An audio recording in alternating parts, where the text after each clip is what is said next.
Welcome to this edition of Lehigh Valley Visions, video podcasts on area attractions. Today we're celebrating the Lehigh Valley Wine Trail, which is home to 9 family-owned and operated wineries. The Wine Trail also hosts 6 themed events every year, including March Madness, Nouveau Weekend, and Harvest Weekend. Our guest today is Carrie Scripp of Clover Hill Vineyards and Winery in Breinigsville. Carrie, I understand that Clover Hill is the second largest winery in Pennsylvania. How have you grown over the years? My parents started this winery almost 22 years ago. My father was in a construction company, and my mom was a school teacher. They decided to trade it all in, live off the land, and in 1985 they opened up Clover Hill Winery, producing about 1,000 gallons of wine. Today they've grown quite a bit, almost to about 65,000 gallons of wine. Wow, that's a lot of wine. Now, will you take me through the wine growing process? Sure, this is one of my favorite times of year. We're getting close to grape harvesting, and as you can see, we're out here in the vineyard, and the grapes are just starting to turn to a bright purple color, meaning that they're almost ripe. These are grapes called Chambourcin, and we will harvest them about the middle of September. We'll go through, hand harvest them, drop them into containers, take them down to the winery, and crush and press them almost immediately. I would love to see those facilities. Can we go take a tour? Sure, let's go.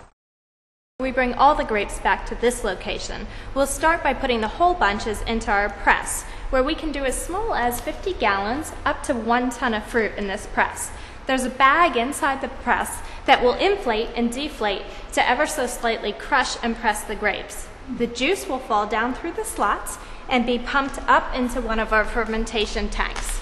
From that point, we'll have the clear juice, we'll add a yeast culture, and the yeast will eat up the sugars and result in alcohol. That will take anywhere from 1 week's time up to about 1 month's time. From that point, some of the wines are ready to be bottled and consumed straight away. Some of the wines are ready to be oak aged for anywhere from 6 months up to about 2 or 3 years.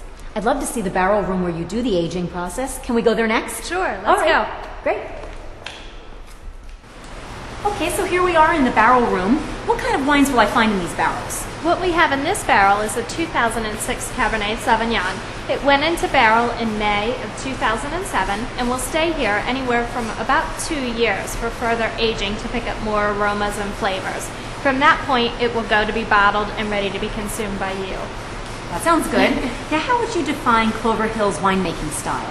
We've always felt that we'd like to produce a broad range of wine styles, anywhere from a sweet white wine to a very dry oak-aged red wine and something in the middle. We feel that wine should be enjoyed by everybody, and we hope to suit everybody's needs. That makes perfect sense. All right, enough suspense, Carrie. Let's go taste some wine. Sounds good. Let's go. All right. Well, now we're in the tasting room, the end of our tour. Carrie, it's absolutely beautiful in here. Thank you. Thank you. Let me ask you a personal question. Sure. What is the aha moment for you when you taste wine? Oh boy, that's a tough one. I love many different wine styles and lots of different flavors, but I think to me the most important thing is to have a really nice wine in your glass to be enjoying with good friends, good family, sitting outside on a beautiful day. I absolutely agree. What advice would you have for visitors who want to get the most out of their wine trail experience? The best things that you can do is not try and visit all 9 wineries in one day. Break it up into 2 separate days by doing the western half first, including Clover Hill, Vinecrest, Pinnacle Ridge, Blue Mountain, and Gale and Glen. On a separate day, try and do the eastern half of the wineries, which include Cherry Valley, Franklin Hill Vineyards, Big Creek, and Amore. Each of those wineries have different rules and regulations as far as visiting, so I would recommend visiting each of their individual websites or visiting the LehighValleyWineTrail.com website first to find out more information. Carrie, thank you so much for giving us the tour today. I really appreciate it. Thank you for joining us. Cheers. Cheers. Now that we've given you a virtual tour of the Lehigh Valley Wine Trail, I hope you'll want to come out and explore it this year. To request a free Lehigh Valley Wine Trail brochure, contact 1-800-747-0561 or visit us online at lehighvalleypa.org. Thanks for joining me for this edition of Lehigh Valley Visions.